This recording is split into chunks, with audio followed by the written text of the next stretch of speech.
अनादि सिद्ध पुरातन लक्षांशे नमना लक्षांशे नमितो गणेशा कृपा दृष्टि पाये नमे मजे हरिनाम सरस्वती माते बैसजवे वरी मजकाय करी निरंतर नमो गुरु स्वामी दिव्य ज्ञान मूर्ति दिनी स्फूर्ति हरिनाम नमो श्रेष्ठ मुनि महाकविश्वर नमस्कार पंचितना पद्मनाभ मणे जानांतरे पांडवांच्या घरी कृष्णनाथ नमितो गणेशा कृपा दृष्टि पाये जपवी मज हे हरिनाम महयोग पीठे तटे भीमरत्या वरम पुंडरीकाय दान्तु मुनीन्द्रे समागत्य तिष्ठन्तमानंद कन्नम परब्रह्मलिंगम भजे पांडुरंगम पांडुरंगा करो प्रथमा नमन पांडुरंगा करो प्रथमा नमन पांडुरंगा करो प्रथमा नमन पांडुरंगा करो प्रथमा नमन पांडुरंगा करो प्रथमा नमन अवने सदा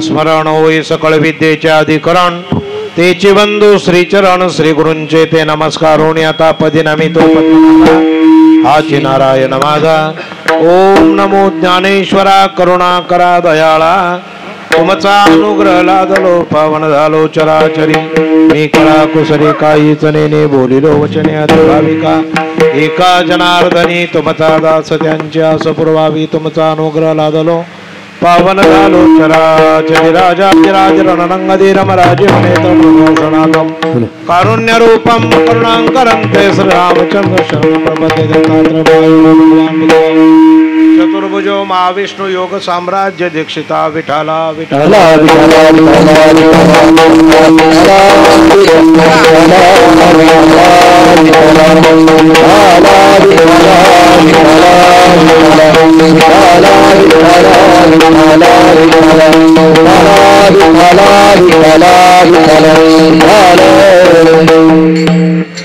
शरण शरण एकनाथा पायी माता ठेविला नका पाऊ गुण दोष झालो दास पायांचा उपेक्षिता मज तरी लाज कवनासे नका पाऊ गुण दोष झालो दास पायाचा तुका म्हणे नका पाऊ गुणदोष झालो दास पायाचा विठाला विठाला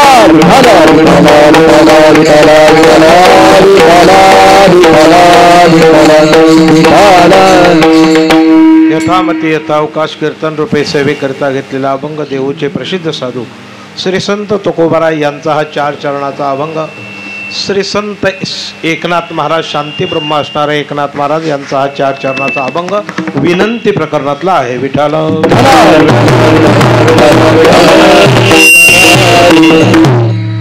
एकदाच काहीतरी करून घ्या एकाला ह्या चांगला आवाज द्या जरा म्हणजे जरा बरोबर तुम्ही पण जरा पुढे या जवळ पुढे या पुढे नाही अजून या पुढे सगळेच या आता पुन्हा न्यायला आणायला आलो हे सारखंच आहे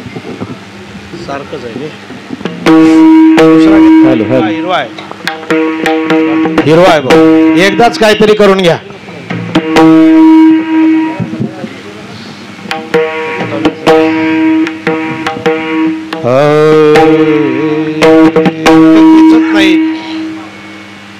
नाही दुसऱ्या कंपनीचे असले तर असंच आहे त्याला ह्याचेच पाहिजे माहिती विठाला विठाला विठाला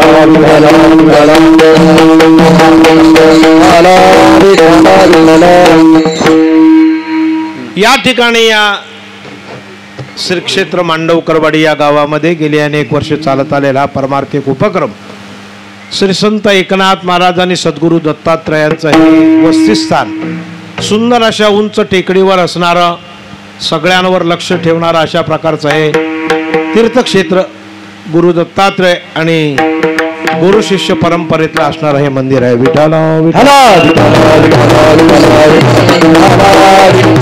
वास्तविक पाहता परमार्थामध्ये प्रत्येक गावामध्ये अशी काही परंपरा आहेत प्रत्येक गावामध्ये प्रत्येक देवाचं एक मंदिर असतं आणि त्या देवाच्या अनुषंगाने त्या गावाची असणारी भावना नामप्रेम वृंदीगत होत असतं अतिशय म्हणजे भावनेने प्रेमाने आणि आनंदाने त्या देवाची सेवा करणं हे त्या गावाचं खऱ्या अर्थाचं आद्य कर्तव्य असतं आणि प्रत्येक जण करतात आता काही ठिकाणी प्रत्येक देव असतो म्हणजे काही ठिकाणी म्हसोबाची पण मंदिर हा एकनाथ षष्ठीच्या निमित्ताने सर्व ग्रामस्थ या ठिकाणी येतात चांगल्या प्रकारचा सुखानुवाद भक्तिभाव एकमेकाने वाटून घेतात आणि या भक्तीच्या वातावरणामध्ये आणखीन त्याच्यामध्ये श्री एकनाथ भागवताचा 6वा अध्याय प्रवचन हरिपाठ कीर्तन जागर काकडा असे अनेक विविध प्रकार या ठिकाणी होत असतात 2 दिवसाचा प्राप्त झालेला हा आनंद तुम्हा आम्हा जीवनाचं खऱ्या अर्थाचं सौख्य आहे विठाला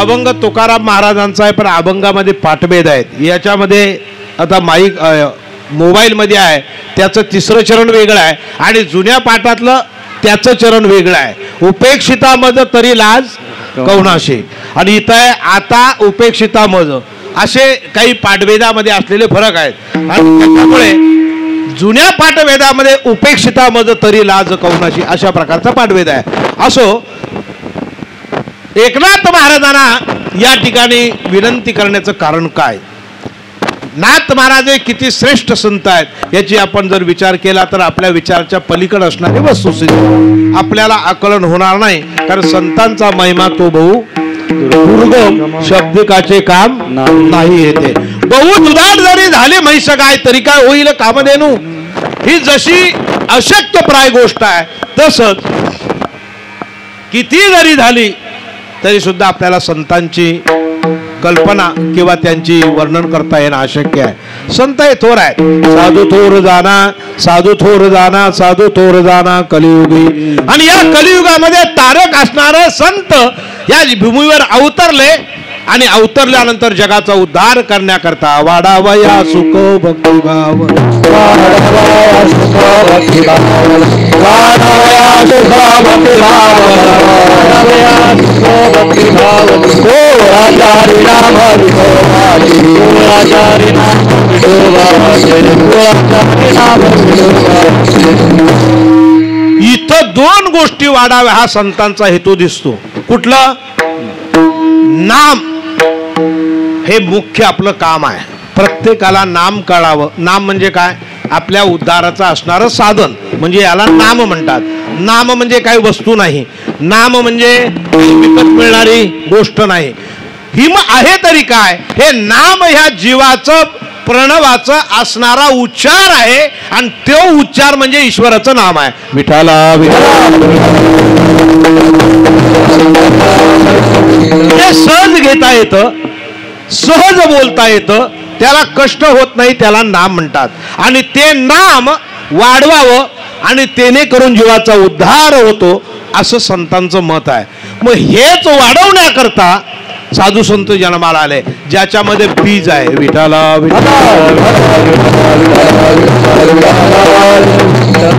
माणसाने सगळं मोडावं पण बी मोडू नये. जुनी रीत माहिती आहे ना तुम्हाला? सगळं भात घरातलं खाल्लं तरी चालेल, घरातलं कडधान्य सगळं खाल्लं तरी चालेल, पण जे बियाला ठेवलेलं असतं ज्याला बी म्हणतात ते बी मोडायचं. पुढच्या वर्षी ते दुपटीने मिळतं, दीडीने पण मिळतं.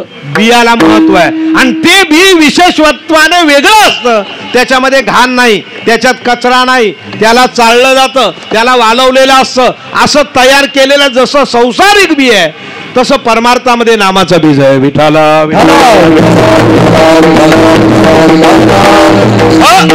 तुझ्या नामाचा महिमा तुझं न कळे मेघश्यामा. तुका म्हणे आम्हा जन्मगोड यासाठी नाथ महाराज जन्माला आले. एखादा म्हणतात ना 21 बोटाचा, नाही का, वेगळ्या काही अव्यंग घेऊन आलेली अशी मंडळी असते ना, त्यांना काहीतरी नाव ठेवतात लोक. नाथ महाराज जन्माला आले. त्यांचे वडील आणि आजोबा सूर्यपाणी आणि चक्रपाणी दोघेही निवर्तले. लहान बालक आईने कुठं घेऊन वाढवावा हा प्रश्न त्यांच्याकडे निर्माण झाला. राहिले होते पंजोबा आणि या पंजोबाचं समोर हा प्रश्न झाला की हे नातवंड नाही परतोंड, म्हणजे याला कसं सांभाळावं हा प्रश्न पडला. या पंजोबाला पडलेला प्रश्न म्हणजे ते कोण? भानुदास महाराज. चक्रपाणी गेले, सूर्यपाणी गेले, आता यांच्यावर नाथ महाराजांची जबाबदारी आली. यांनी वाढवलं पण संस्कार देऊन वाढवलं. रोज स्नान करावं, संध्या करावी, 24 नामाची संध्या झाल्यानं देवतार्चन करावं, काही अक्षरे घोकावी, काही मंत्र घोकावे, हरिपाठ करावा, चांगल्या प्रकारचं गंगा स्नान करावं. अशा प्रकारची सगळी कर्म त्यांना शिकवली. लहानपणामध्ये जेवढी जेवढी मुलांना चांगली कामं शिकवाल तेवढी तेवढी तुम्हाला पुढे कामी येतात, ते कधी जात नाहीत. लहानपणी न शिकवता काही कालानंतर जे शिकवलं जातं ते कधी टिकत नाही असं शास्त्रीय दृष्टी आहे. म्हणून लहानपणी ओलं लाकूड लहान ओलं असताना वागतं तसंच आहे. या लहान मुलांना आता ही दोन्ही लहान मुलं वाजवतात. याचा अर्थ आहे की लहानपणी त्यांना वाकवली, शिकवली, त्याच्यामुळे त्यांच्यावर ते संस्कार झाले. ते आता शेवटच्या श्वासापर्यंत ते सोडणार नाही. काय झालं? अंगो अंगी मुराला छंद, नसा नसामध्ये तो छंद मुराला. आणि एकनाथ महाराजांना लहानपणी वाचायला शिकवणारे, लिहायला शिकवणारे भानुदास महाराज. आणि भानुदास महाराज हे वारकरी होते. महाराज विठाला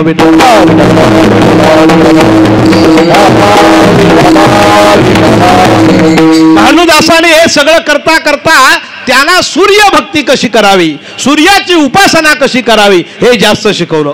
सूर्य उपासक एकनाथ महाराज. सूर्य उपासक असणारा त्यांनी एका गुहेमध्ये जाऊन सुद्धा सूर्याची आराधना केली एकनाथ महाराजांनी. सामान्य गोष्ट नाही. आणि प्रखर असणारे तेज जे भक्तीचं तेज ते मिळवलं. एकनाथ महाराजांना बराच काल जे दुःख सोसावं लागलं ते अगदी अगतिक स्वरूपाचं होतं. विठ्ठल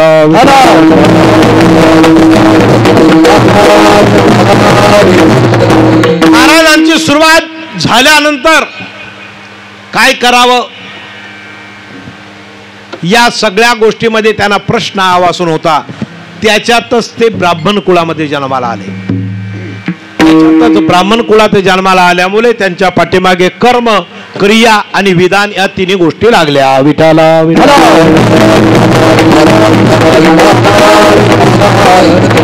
नाथ महाराजांनी या सगळ्या गोष्टीमध्ये आत्यंतिक नाथ महाराज हे एक पाटी होते. एक पाटी म्हणजे काय? एखादा ग्रंथ किंवा एखादा अभंग जर त्यांनी वाचला, एखादी वेदाची कृत्या जर त्यांनी वाचली तर ती लगेच तोंडपाठ व्हायची त्यांच्या. एक पाटी नाथ महाराज हे एक पाटी होते. पुन्हा त्यांना म्हणून शाळेत गेले, सगळं काही शिकले, आजोबांनी शिकवलं. निष्णांत अतिशय वेदोक्त पंडित होण्याच्या मार्गावर आले. विठाला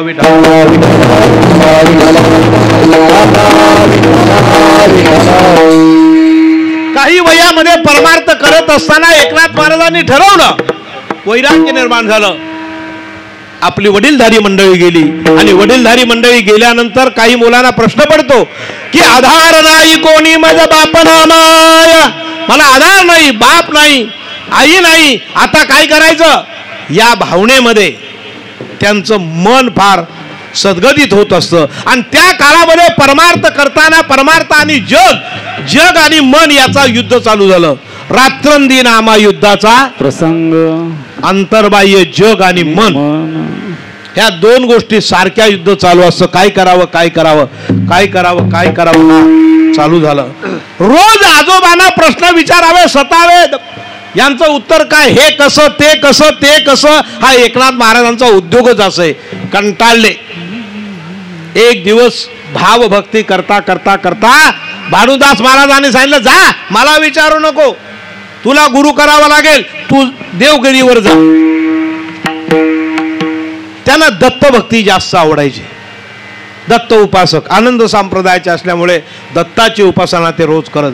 की मला दत्त सद्गुरूंनी मला भेट द्यावी, माझ्या मनीचं हित, मला भक्ती सांगावी, वेदार्थ सांगावा, याच्या पाठीमागे एकनाथ महाराज असत. आणि एकनाथ महाराजांनी हा उद्योग करता करता करता जेव्हा ते देवगिरीला गेले आणि देवगिरीला सेवा केली, देवगिरीला सेवा करता करता करता करता आता देवगिरी म्हणजे किल्ला आहे, त्या कालचं ते संस्थान आहे. आणि त्या संस्थानाची सेवा करता करता परकीय अर्थात आलेच. जिथे किल्ला आला, जिथे सरकार आलं, राज्य आलं, न्याय आला, विधिकाळ आला, तिथं नियमाप्रमाणे सरकारी आलं आणि मग ते सेवा करत होते. पण निष्पृह निष्काम, जरा सुद्धा इकडे तिकडे आपल्यामध्ये निष्काम निजदृष्टी, अनंत पुण्य कोट्यान कोटी शेकड्या लाईजे पाठो वाटी तै होय भेटी हरी प्रियाची. नाथ महाराजांकडे काम आलं ते फक्त हिशोब लिहिण्याचं.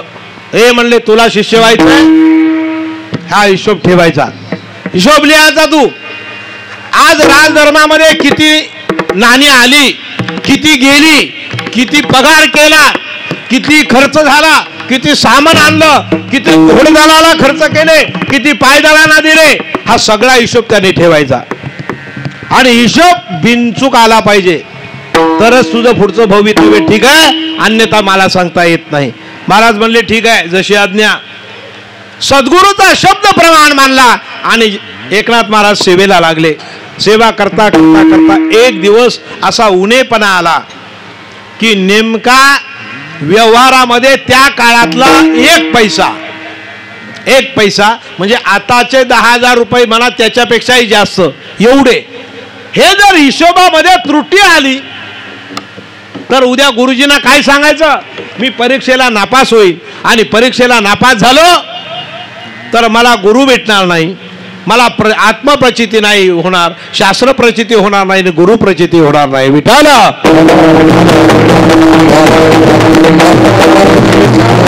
आणि मग मात्र एकनाथ महाराजांनी ठरवलं, दिवसभर हिशोब केला पण एक पैसा मिळेना आणि एक पैसा मिळत नाही, या दृष्टीने त्याने हिशोब चालू केला. दिवस गेला, संध्याकाळ झाली, संध्याकाळ झाल्यानंतर 10 वाजले, 11 वाजले, 12 वाजले. म्हणलं एकनाथा एवढा कसा हिशोब करतोस रे तू? नाही म्हणलं नाही, थोडासा आहे तो करतो आणि मग मी जेवण करतो आणि झोपतो. गुरुजींना सांगितलं, जनार्दन स्वामींना सांगितलं. म्हणले ठीक आहे.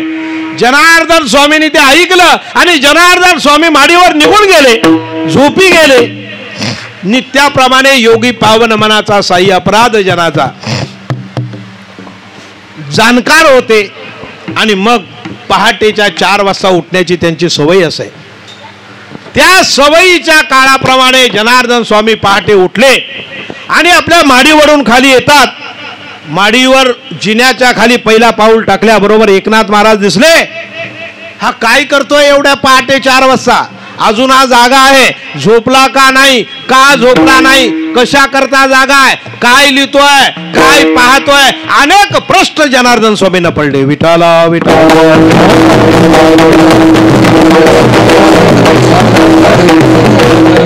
या प्रश्नातलं उत्तर काय म्हणून अगदी दबत दबत अस्थि अगदी पाऊल न वाजवता जनार्दन स्वामी माडीवरून खाली उतरू लागले. पहिला पाऊल झाला, दुसरा पाऊल टाकला, तिसरा पाऊल टाकला, चौथा पाऊल टाकला आणि जनार्दन स्वामी एकनाथ महाराजांजवळ आले. अगदी गुपचूप डोक्याला स्पर्श केला. एकनाथा, अरे अजून काय तू जागा आहेस? अरे बापरे, गुरुजी आहेत. उठले, साष्टांग नमस्कार केला. डोळे रात्रभरच्या जागरणाने लाल झालेले आहेत. मुद्रा अगदी वेगळीच झालेली आहे, त्राशिक मुद्रा झालेली आहे. अंगामध्ये त्राण नाही अशा प्रकारची अवस्था झालेली आहे. म्हणजे जागरण झालेला मनुष्य जसा तेजोहीन दिसतो तसे तुकाराम महाराज दिसत होते. तरी सुद्धा त्यांचं लक्ष गुरुजींकडे बोलत होते. पण शेवटच्या टोकावर हिशोब आल्यामुळे गुरुजींचा हात आणि एकनाथ महाराजांचं ओरडणं एकदाच, विठाला विठाला.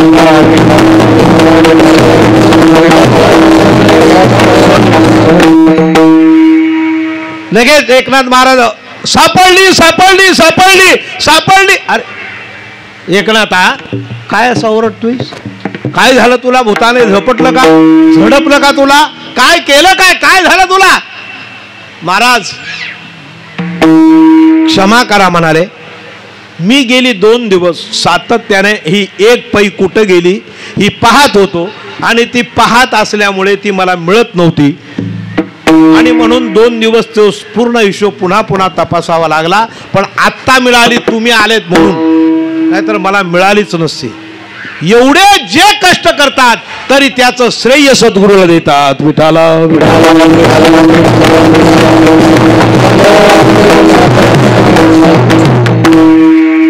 आणि मग मात्र एकनाथ महाराजांनी ती सांगितलं, महाराज ही बघा ही मिळाली.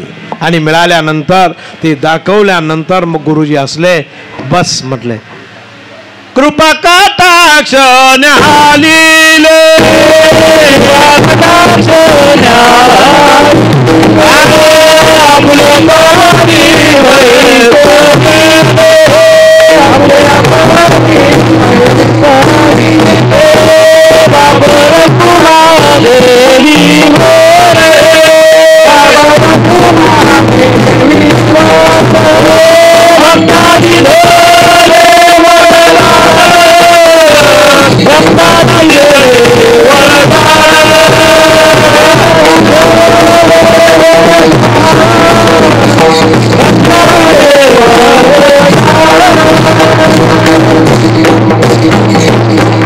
सद्गुरूने सांगितलं, एकनाथा तुझी परीक्षा संपली, तुझा कार्यकारण भाव कळला, बस आता फक्त तुला मी सांगतो ते ऐकायचं.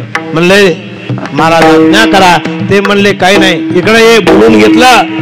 बैसविला अंकित यांच्या मांडीवर बसवला.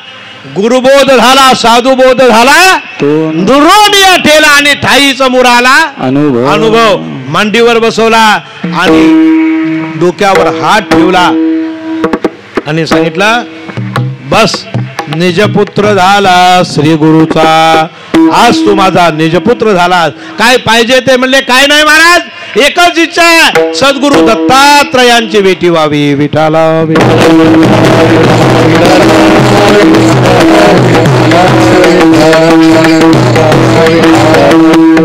एवढंच ना, 1 महिनाभर तू अनुष्ठान कर, 1 महिन्यानंतर मी तुला याचं उत्तर देईन.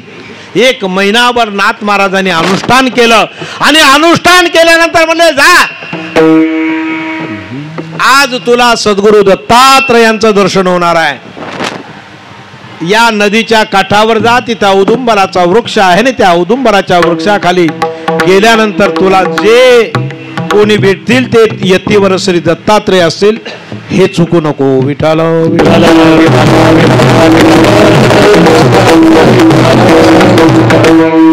महाराज तिथं गेल्यानंतर एक यती बसलेले आहेत, दत्त स्वरूप नाही, काही नाही. कोण आहेत, कशा करता काय आहेत? शेजारी 4 श्वान आहेत आणि श्वान पाहिल्यानंतर भूक लागली म्हणून त्या श्वानाला बोलावलं आणि त्याचं दूध काढलं आणि ते गुरुजी पितात. मी म्हटलं हे कसं काय स्वामींनी सांगितलं आपल्याला, हे चूक आहे, हे कसं काय? बघितलं नाही. आणि मग मात्र त्यांना आशाभंग झाला, शंका निर्माण झाली, हे कसं काय? आणि मग मात्र पुन्हा परत गेले. विठ्ठल स्वामींना सांगितलं हे असं कसं आहे? असा माणूस होता तो वेगळाच, याने कुत्रीचं दूध काढलं आणि ते म्हणले प्या. म्हटले कसं काय काय? हे म्हणले दत्तात्रय असू शकत नाहीत. म्हणले अरे तुझा दर्शनाचा लाभ गेला. आला का लक्षात? अवेरिता मज तरी लाज कौनाशी. हो म्हणले ते दत्तात्रय होते. म्हणले दत्तात्रय अरे 4 वेदाचं दूध नाम सार तुला देणार होते, पण तुझ्या भाग्यात नव्हतं. विठाला विठाला. काही हरकत नाही. महाराजांनी पुन्हा परत प्रयत्न करायला लावला आणि सांगितलं जा आता जा. आणि मग साक्षात गुरु दत्तात्रयांचं जेव्हा दर्शन झालं, मस्तके ठेविला कर. आला का लक्षात? आणि हात ठेवल्यानंतर त्यांना अपरोक्ष ज्ञानाची प्राप्ती झाली. अपरोक्ष ज्ञानाची वृत्तीवरी सुखाच्या शेजारी हा वृत्तीचा विचार आहे.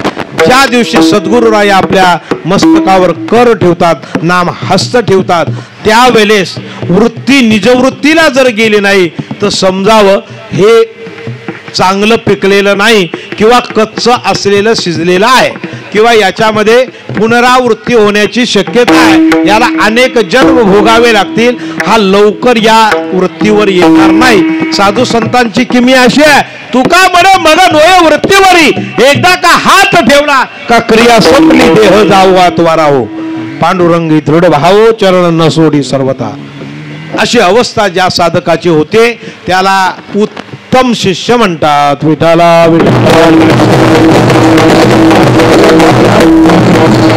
100 वेळा ऐकून ज्या शिष्याला ऐकायचंच नाही तो शिष्यच नव्हे असं शास्त्रीय कारण सांगतात.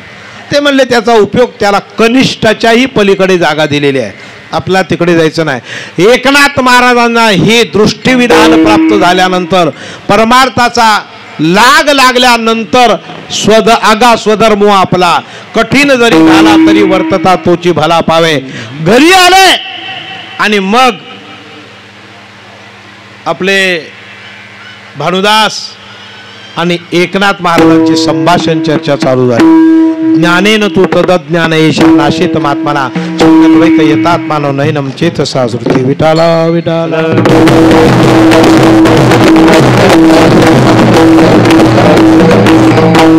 नाथ महाराजांना प्रपंच चालू झाला. गिरजाबाई नावाची एक स्वाध्वी पतिव्रता त्यांच्या पदरामध्ये आली, म्हणजे त्यांच्या आयुष्यामध्ये आली. या गिरिजाबाईंचा वृत्तांत जर बघितला तर सामान्य नव्हती. ज्यांच्या घरी ज्या मुलीला रोज हरिपाठ म्हणायला येतोय, रोज काहीतरी वाचन कानावर येतंय, ती कन्या उत्तम समजावी. आणि ज्या मुलीला टीव्ही शिवाय दुसरं काही माहीत नाही, मोबाईल शिवाय काही माहीत नाही, तिला मध्यम अथवा कनिष्ठ कन्या म्हणतात, जिला परमार्थ कळत नाही. आयुष्याचा असणारा शेवट कसा होणार आहे ही ज्या मुलीला काळजी नाही, ती स्त्री कदाचित अर्ध्या रस्त्यावर थांबते किंवा तिचा संसार प्रपंच सुखी होत नाही असा सिद्धांत मांडला. विठाला जी कन्या लहानपणीच अशी आहे की लहानपणापासून भगवंताचं चिंतन करावं, देवतार्चन करावं, सेवा करावी, पूजा अर्चा करावी, हे ज्या कन्येला वाटतं ती उत्तम कन्या समजावी. विठ्ठला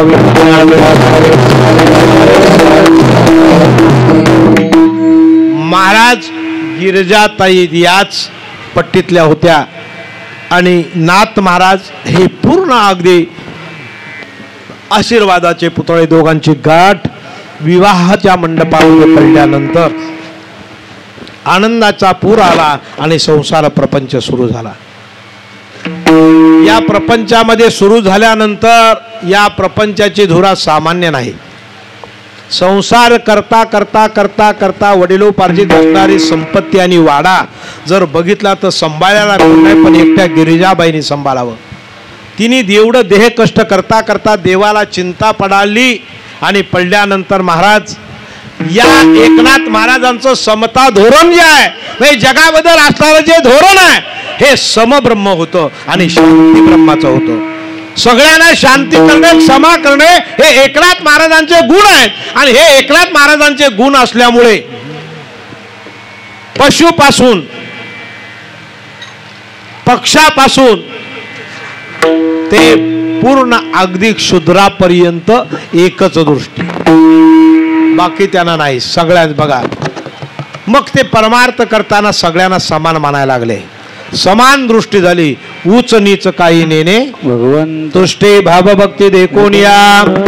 कधी काळी त्यांना आपल्या समाजाचा सामना करावा लागला. उच्च नीच भेद हे परमार्थातली लक्षणं नाही. तो गरीब आहे श्रीमंत आहे याची लक्षणं नाही. कुठल्याच प्रकारचं त्यांच्या दृष्टीवर पडलं नाही. त्यांची दृष्टी शीतल झाली. विठ्ठला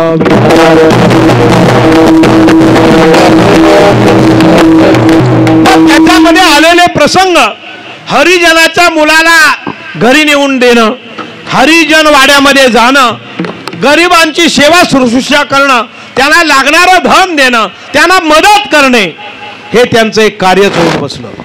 आल्या गेलेल्याला जेवण देणं, अनुष्ठान करणे, गंगेवर स्नान करणे ही त्यांचं कर्म बनून राहिलं. आणि या कर्मामध्ये करीत असताना जे ब्रह्मवृंद आहेत यांना हे काही पटलं नाही. कारण कधीही ब्राह्मण हा कर्म अधिकारी असल्यामुळे त्याला भक्ती हा विषय शिवत नाही. कर्म करावं तीच त्यांची भक्ती मानतात. पण भक्ती आणि कर्माचा याचा संगम मात्र वेगळा आहे. भक्ती ही वेगळं दर्शक आहे आणि कर्म हे वेगळं आहे. कर्म म्हणजे फक्त जे जे काही वडील जे जे काही करती तया नाम धर्म ठेविती, येर जे उपेक्षिती ते सामान्य सकळ. या कर्माप्रमाच्या उक्तीप्रमाणे करणारे बरेच लोक आहेत. पण या जगामध्ये जो जगदीश अखिल कोट ब्रह्मांड नायक परमार्थाची भक्ती करणं, त्याला शरण जाणं, तनमन धनाने त्याला भजणं आणि सगळ्यांच्या ठिकाणी ईश्वर आहे असा भाव ठेवणं याला भक्ती असं म्हणतात. विठ्ठला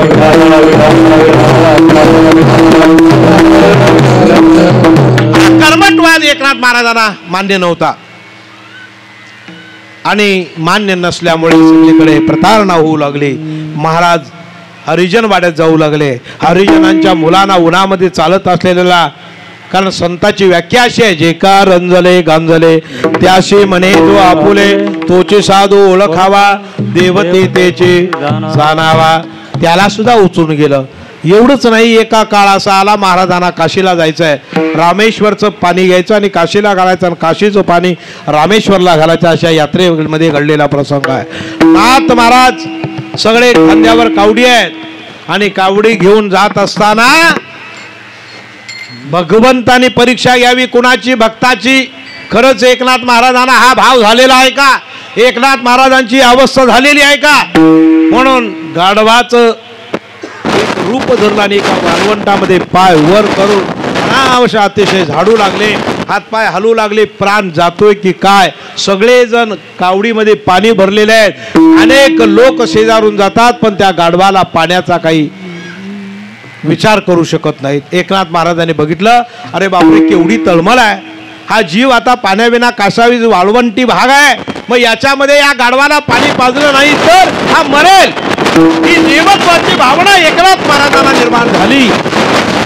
खांद्यावरची कावड उचलली आणि चालू झालं. ओ नाथ महाराज काय करतोय? कोणी सांगितलं? म्हणलं विटाळ झाला, वाईट केलं तुम्ही, धर्म मोडला, ही यात्रा फुकट गेली. एकनाथ महाराजांचं त्यांच्याकडे लक्ष नव्हतं. एकनाथ महाराजांनी कावडीतलं पाणी काढलं आणि ते गंगाजल त्या गाढवाच्या मुखामध्ये ओतलं आणि ओतल्यानंतर गाढव उभा राहिला. नाथ महाराजांची सर्वांनी निर्भत्सना केली, वाईट वाईट बोलले, पण नाथ महाराजांनी त्याच्याकडे लक्ष दिलं नाही. का लक्ष दिलं नाही? अरे दीन दुबळ्याची सेवा करणं, गरजवंताला मदत करणं हे आपल्या जीवनाचं रहस्य आहे.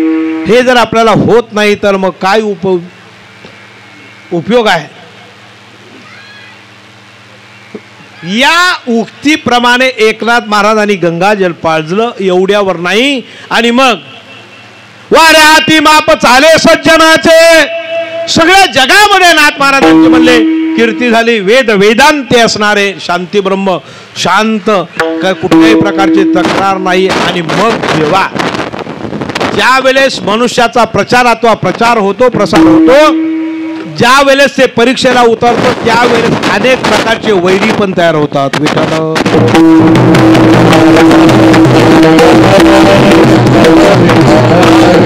सगळा समाज त्यांच्याकडे यायला लागला. आणि यायला लागल्यानंतर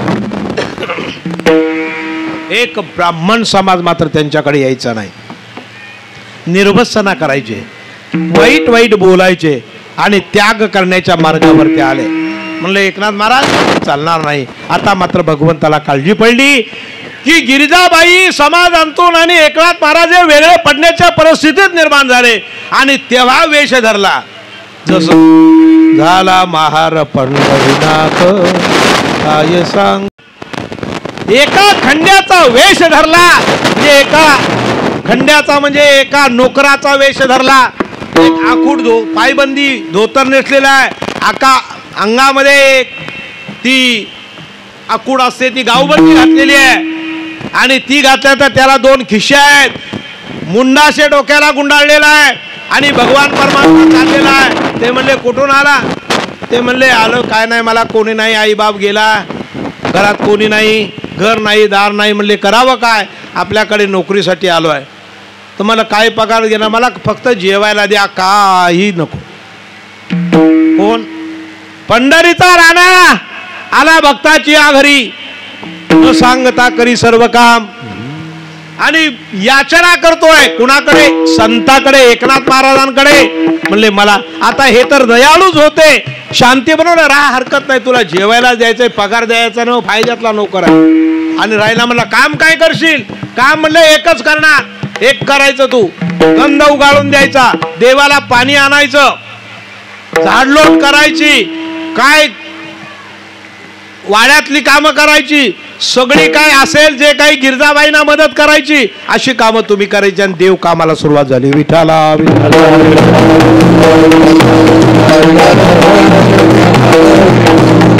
देवाने काम करावं, एकनाथ महाराजांच्या घरी गंध उगालावं, सगळं काही करावं. आणि केल्यानंतर कोणाला समजतंय हा देव आहे? नाथ महाराजांना सुद्धा कळला नाही. एक दिवस प्रसंग आला. प्रसंग एकनाथ महाराजांच्या घरी पितरांचा दिवस आला. पितरांचा दिवस. आणि पितरांचा दिवस, पितर म्हणजे पितृपक्ष. आणि ते पितृपक्षाच्या भोजनाकरता सगळ्यांना आमंत्रण. खंड्या म्हणलं इकडे, उद्या आपल्या पितरांचा या ठिकाणी भोजन समारंभ आहे. म्हणलं पितरा घालायची आहेत, श्राद्ध करायचं आहे, वर्ष श्राद्ध आहे, सगळ्या ब्राह्मणांना जाऊन सांग. सगळ्या ब्राह्मणांना जाऊन सांगितलं. त्या ब्राह्मणाने ती संधी घेतली आणि म्हणाले आज याला धडा शिकवायचा. काय धडा शिकवायचा? आज म्हणले याच्या घरी येतो असं सांगायचं आणि जायचंच नाही, जाऊ दे मरू दे. सगळ्यांनी ठरवलं. सगळे एका ग्रुपने जमून आले. जेवण झालेलं आहे. 10 वाजले, 11 वाजले, 12 वाजायचा वेळ आला, दुपारचा 1 वाजला, पण ब्रह्मवृंद काही येईना जेवायला. प्रश्न पडला. आणि प्रश्न पडल्यानंतर ब्रह्मवृंद येत नाही म्हणून करावं काय? आत बाहेर खंडोबा खंड्या खेपा घालतोय, इकडे तिकडे पाहतोय, काही नाही. सुंदर तुपातला स्वयंपाक त्यावेळेस.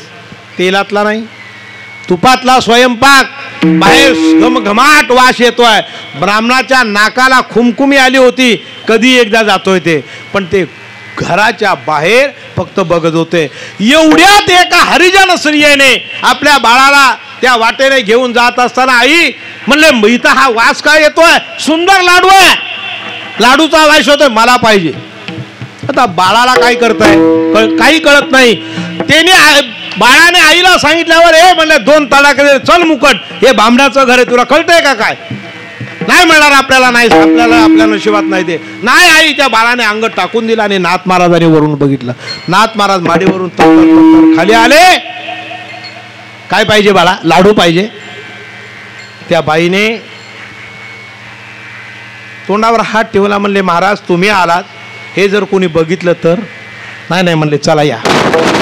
बरोबर सगळे अगोदर त्या हरिजनाच्या मुलाला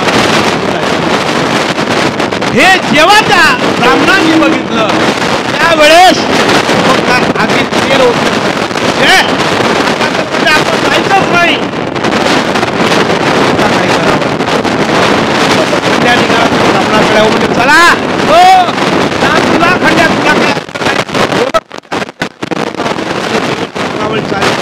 काय चाललाय तिथे, आम्ही ब्राह्मणाने जेवायचं काय झाला, हे म्हणले जेवणार.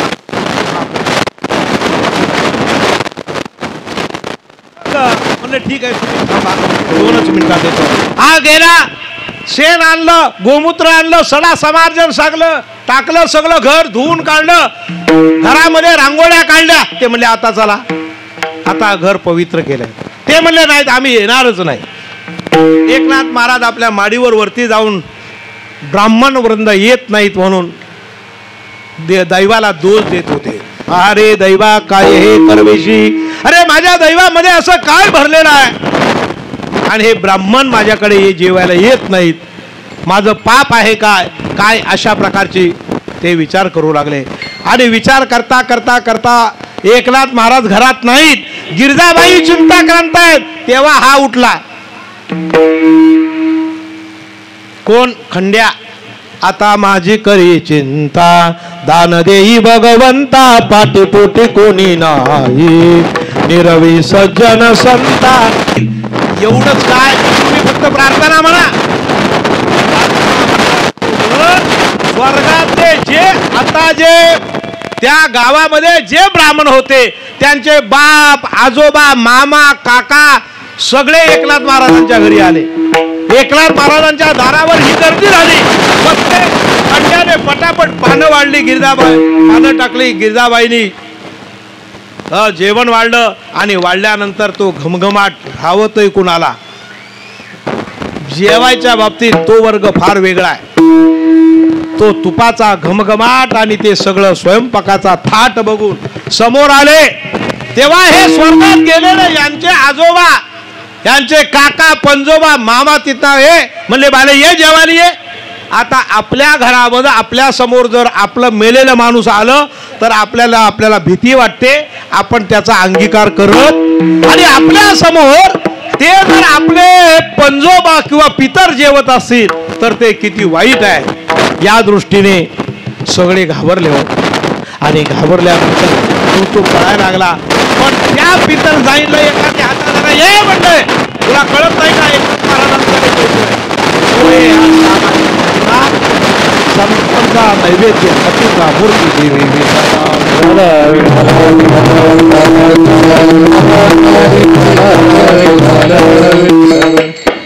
आणि एवढ्यावर थांबलं नाही तर एक दिवस अनुष्ठान करत असताना त्या अनुष्ठानाच्या वेळी गंगा स्नानाला सकाळी महाराज जायचे आणि गेल्यानंतर म्हटलं काय एकनाथ महाराजांना आपण खूप त्रास देतो पण त्याला काही राग येत नाही, काय करावं. एका यवनाला सांगितलं 21,000 रुपये घे आणि या एकनाथ महाराजांना राग आण. ते म्हणले ठीक आहे. हा गेला, एवढं चुना घेतला, कात घेतला, पानं घेतली, विडा बनवायचा, खायचा. एकनाथ महाराज स्नान करून आले का त्यांच्या अंगावर थुकायचं का. महाराज काही न बोलताना त्याला हात जोडायचे, पुन्हा आंघोळीला जायचे. आंघोळी स्नान केली का पुन्हा प्रसाद देऊन मुक्त केला. आणि त्याला सांगितलं तू सुधरा नाहीस तर तू मला 21 वेळा गंगा स्नान घडवलंस, याच्यासारखं दुसरं पुण्य नाही. विठाला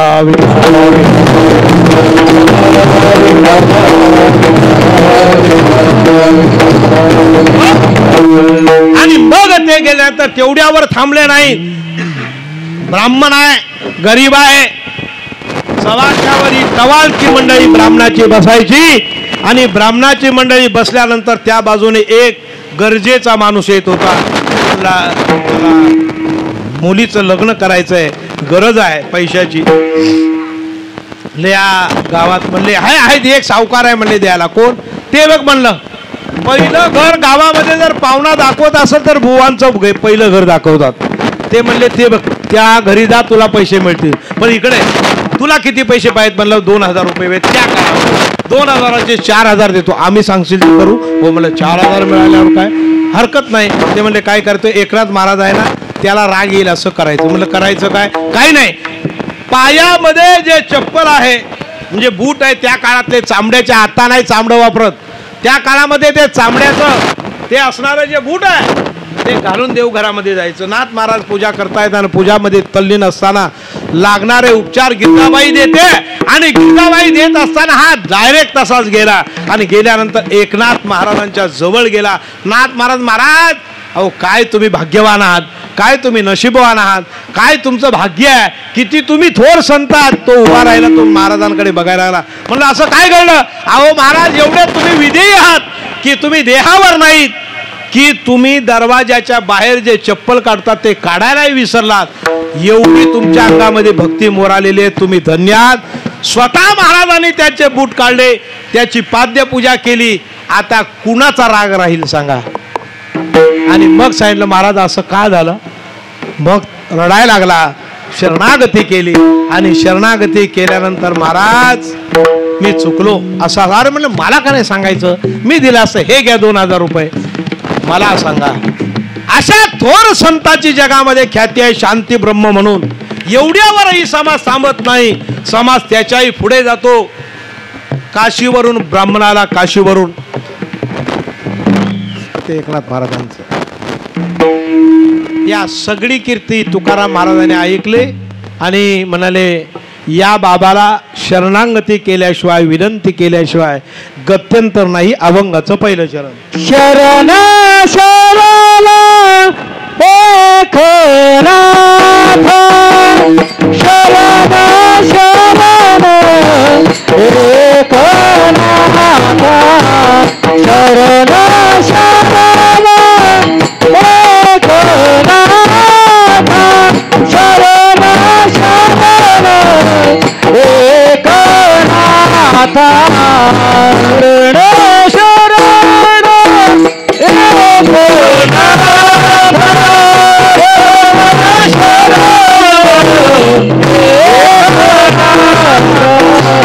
शरण शरण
संतातला हा एवढाच फरक आहे महाराज. ऐका, देव त्याचं पुण्य किती आहे, त्याची भक्ती किती आहे हे पाहतो, नंतर त्याचा अंगीकार करतो. संत तसे नाही. काय संत माणसाच्या अवगुणासह स्वीकार करतात. नाही कळलं? वाल्या कोल्याचे किती अवगुण होते, एवढे अवगुण होते, एवढे अवगुण वाल्या कोल्याचे होते, तरी त्याच्यासह त्याचा स्वीकार केला. काय केलं? अवगुणासह स्वीकार करणारे संत असतात आणि अवगुणांचा स्वीकार न करणारा देव असतो. ही गोष्ट लक्षात ठेवा. मग देव श्रेष्ठ का संत श्रेष्ठ हा प्रश्न आहे. म्हणून त्यांनी म्हटलं गुरु श्रेष्ठ की देव श्रेष्ठ. आपल्याकडे अनेक अनंत प्रकारची पातक आहेत, अवगुण आहे, नाना प्रकारचे दोष आहेत.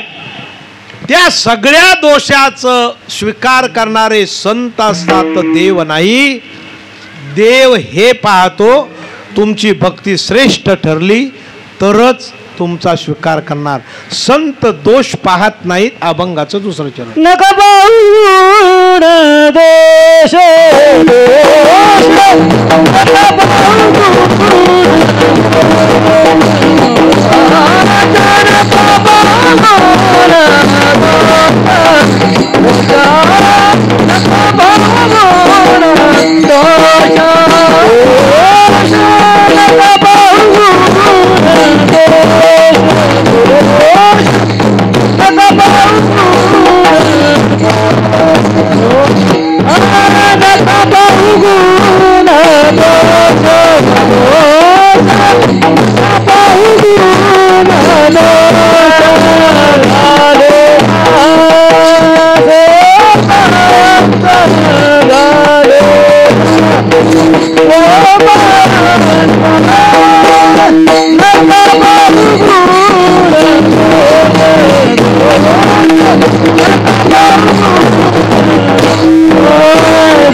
गुणदोषासह जे अंगीकार करतात त्यांना संत म्हणतात. त्याच्या पुढे चला. देवानी सोडलं तरी चालेल पण संतांनी सोडता कामा नाही. तुकाराम महाराजांचा नाथ महाराज जर तुम्ही माझा अवेर केला तर मला कोणीही स्वीकारणार नाही. म्हणून पाठभेद आहेत ते सोडा. पण हे बरोबर आहे, उपेक्षिता मज तरी लाज कौनाशी, या दोन गोष्टीचा समावेश आला. उपेक्षिता मज तरी लाज कौनाशी. तुम्ही जर मला सोडलात तर माझी लाज कोण राखणार नाही आणि तुम्हालाही ते ऊन आहे. त्याच्यामुळे या ठिकाणी तुमच्याकडे मी प्रार्थना करतो, तुम्हाला शरण येतो, माझा अंगीकार करा. विठोबा रको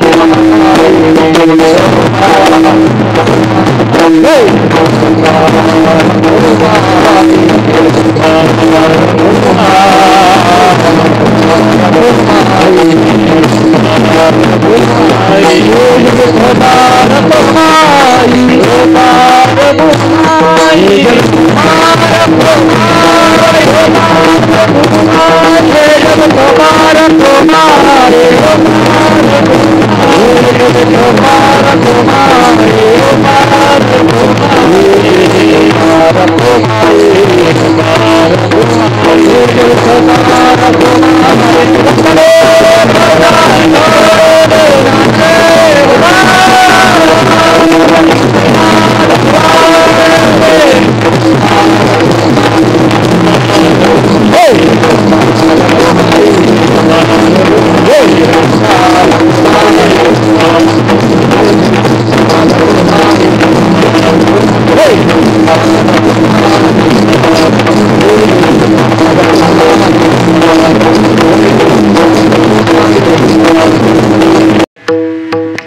सद्गुरूच्या सवनापासून सुरुवात केली आणि सद्गुरूचे शेवट मात्र त्याच्या कृपेने केला.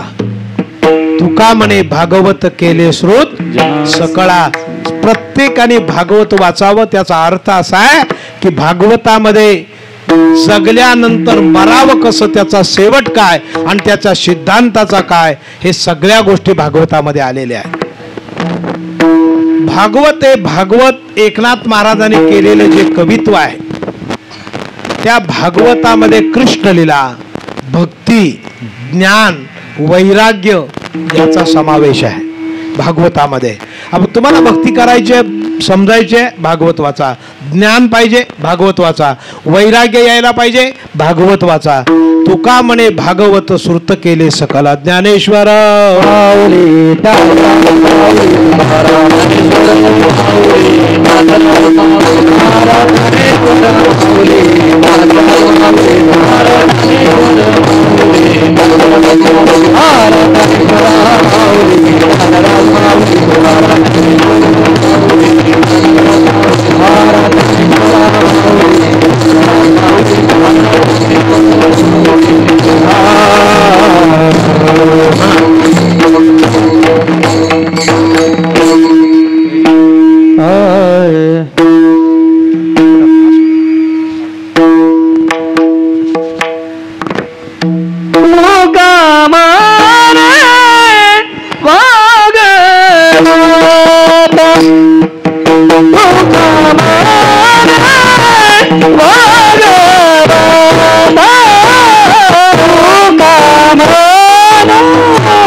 प्रयाण काळाला आणि प्रयाण काळामध्ये काही प्रकार घडले. प्रयाण काळ संतांच्या स्वइच्छेने असतो, आपल्याला मरावं लागतं, हा फरक आहे. संतांचा स्वइच्छेचा असा आहे, तू लोका काळ खाय आम्ही माता दिला पाय. संत हे काला कलिकालावर घातली कास एक एकावनी बळी रे, अशा प्रकारे संतांनी किमया केलेली आहे. तुकाराम महाराज आताच आपण आकाश तत्वाने गेले ते बघितलं.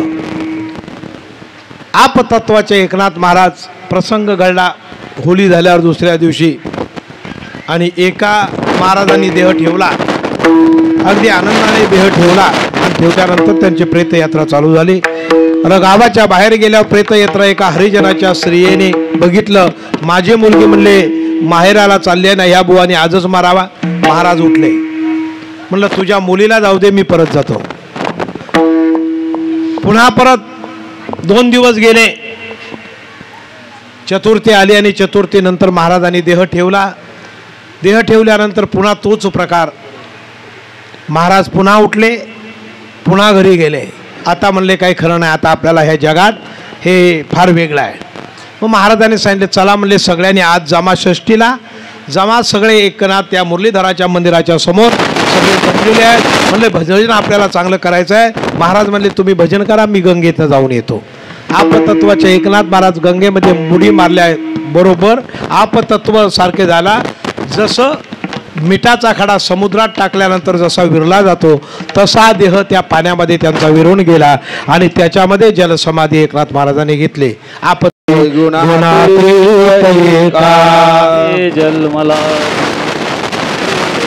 दयाचे निनामे चुके जन्म व्यथा, दयाचे निनामे चुके जन्म व्यथा. नमस्कार माझा सद्गुरु एकनाथा, नमस्कार माझा सद्गुरु एकनाथा. नदी दिव्य गोदा तटीचा निवासी, नदी दिव्य गोदा तटीचा निवासी. प्रिय जो सज्जना वैष्णवासी, सदा प्रिय जो सज्जना वैष्णवांसी. दयावर्णिता प्रेम आल्हाद चित्ता, दयावर्णिता प्रेम आल्हाद चित्ता. नमस्कार माझा सद्गुरु एकनाथा, नमस्कार माझा सद्गुरु एकनाथा. स्वये भानु जो भानु आराधियेला, भानु जो भानु आराधियेला.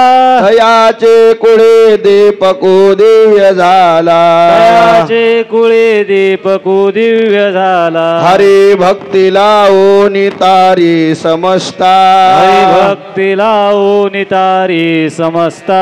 नमस्कार माझा सद्गुरु एकनाथा, नमस्कार माझा सद्गुरु एकनाथा. नमस्कार माझा सद्गुरु एकनाथा. नमस्कार माझा सद्गुरु एकनाथ. कुंडली हरी विठ्ठल श्री ज्ञानदेव तुका पंढरनाथ भगवान की जय. माऊली ज्ञानेश्वर महाराज शांती ब्रह्म एकनाथ महाराज की भानुदास एकनाथ, भानुदास एकनाथ, भानुदास एकनाथ, भानुदास एकनाथ. भानुदास एकनाथ, भानुदास एकनाथ. भानुदास एकनाथ, भानुदास एकनाथ. भानुदास एकनाथ, भानुदास एकनाथ, भानुदास एकनाथ, भानुदास एकनाथ. भानुदास एकनाथ, भानुदास एकनाथ, भानुदास एकनाथ, भानुदास एकनाथ. भानुदास एकनाथ, भानुदास एकनाथ,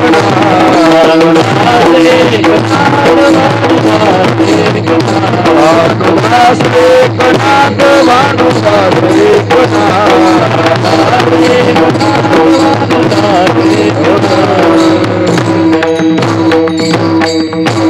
शिकेला वेयले केला वेयले होतो तिघाचे देवरी, होतो तिघाचे वरी होतो तिघांचे मी वरी होतो तिघांचे मी वरी होतो तिघांचे मी वरी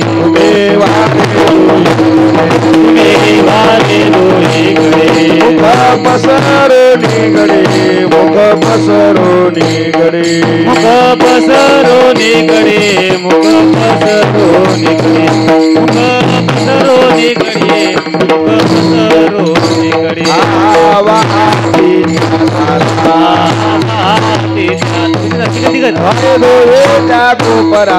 ग्यारे डोईच्या कोपरा ग्यारे डोईच्या कोपरा ग्यारे डोईच्या कोपरा ग्यारे डोईच्या कोपरा ग्यारे डोईच्या म्हणे हाती डोका म्हणे हाती डोका म्हणे हाती डोका आणि कौने ने देगा आणि कौने ने देगा आणि गौडे ने देगा आणि गौडे ने देगा आणि गौडे ने देगा दुसऱ्या लाय घेऊन या त्याच्यात वारे वारे दोहीकडे वारे दोहीकडे वारे दोहीकडे मुख पसरो निगडे मुख पसरो निगडे मुख पसरो निगडे मुख पसरो निगडे मुख पसरो धरिला कृष्ण म्हणे अवघातने प्रकाश अवघातने प्रकाश अवघातने प्रकाश काला वाटू एकमेका वैष्णवनिका संभ्रम वैष्णवनिका संभ्रम वैष्णवनिका संभ्रम वाकोले ब्रह्मादिका उत्तम लोका दाखवू उत्तम लोका दाखवू उत्तम लोका दाखवू काला वाटू एकमेका वैष्णवनिका संभ्रम वैष्णवनिका संभ्रम वैष्णवनिका संभ्रम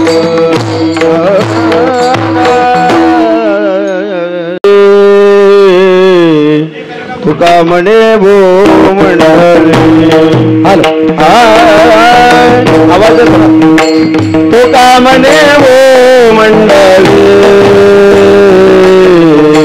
तुका म्हणे भो मंडळी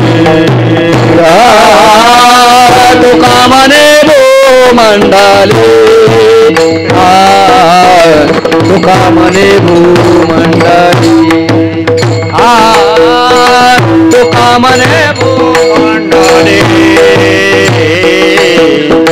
तुका म्हणे भूमंडळी आम्ही वीर गाढे आम्ही बलिये वीर गाढे आम्ही बलिये वीर गाढे आम्ही बलिये वीर गाढे काला वाटे कमिका काला वाटे कमिका काला वाटे कमिका काला वाटे कमिका आम्ही बलिये वीर गाढे आम्ही बलिये वीर गाढे आम्ही बलिये वीर गाढे आम्ही बलिये वीर गाढे काला वाटू एकमेका काला वाटू एकमेका काला वाटू एकमेका काला वाटू एकमेका वैष्णवनिका संभ्रम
Ah